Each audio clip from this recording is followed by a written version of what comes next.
সবটুকুই তো আসলে আল্লাহর কাছে শুকরিয়া আদায় করি, সবকিছু ওনারই ইচ্ছা।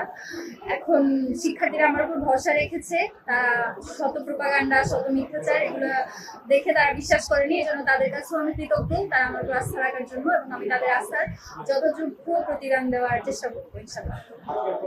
এটা প্রেস ব্রিফিং এর মাধ্যমে জানানো হয়েছে। আমাদের আজকে থেকে তো দায়িত্ব নেওয়া শুরু, এর মাধ্যমে হচ্ছে সিনেটের 5 জন প্রতিনিধি কারা হবে এবং কোষাধ্যক্ষ কাকে করা হবে এ ব্যাপারে সিদ্ধান্ত হয়েছে।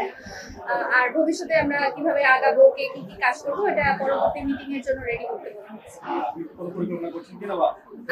আমাদের হচ্ছে যে কেন্দ্রীয় প্যানেলের যে ছিল, ইশতেহার ছিল, এবং প্রত্যেকের নিজের জায়গা থেকে ইশতেহার ছিল, সেই ইশতেহারগুলো বাস্তবায়ন করার জন্য কাজ শুরু করেছে অলরেডি। আমাদের প্রক্টর অফিসে যে কয়েকজন বিভিন্ন অশ্লীলতা ছড়ানোর চেষ্টা করেছে নারী প্রার্থীদের ঘিরে, তাদের ব্যাপারে আর কি অলরেডি অভিযোগপত্র জমা দেওয়া হয়েছে, এবং বাকি যে যে বিষয়গুলো সামনে আসবে বা যে যে কনসার্নগুলো সামনে আসবে সেগুলো নিয়ে ইনশাআল্লাহ করা হবে। আমাদের প্যানেলের কেউ করেছে এরকম দেখিনি আমি।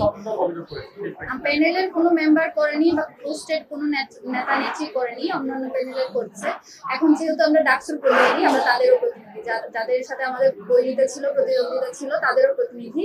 তাদের যে যে কনসার্নগুলো আছে সেগুলো আমাদের পর্যন্ত আসছে, আমরা অবশ্যই সেগুলো নিয়ে কাজ করবো। আমাদের ব্যাপারে শুনুন না, এই ব্যাপারটা হচ্ছে ইনসাফের ব্যাপার। আমার ব্যাপারেও যদি কোনো একটা এলিগেশন আসে, সেটা যাতে আমার অন্য প্যানেলিস্টরা বা আমার সব কাছের মানুষজন, দেখুন যারা জিতেছে সকলেই তো মনে করেন আমাদের সাথে একটা ব্যক্তিগত সম্পর্ক আছে, তো ব্যক্তিগত সম্পর্ক জায়গা তো প্রফেশনালিজমে খাটালে চলবে না। তো আমার ব্যাপারেও যেটা অভিযোগ আসবে সেটা যাতে আমার অন্য আরেকজন তার দায়িত্বশীলতার জায়গা থেকে এনশিওর করে, সেটা লক্ষ্যে আমরা কাজ করবো, সেই প্রতিশ্রুতি দিয়ে আমরা জিতেছি। এবং এই ব্যাপারে যদি কার ব্যাপারে কোনো এলিগেশন থাকে সেটা যদি সামনে আসে, সেটা নিয়ে আমরা কাজ করবো ইনশাআল্লাহ।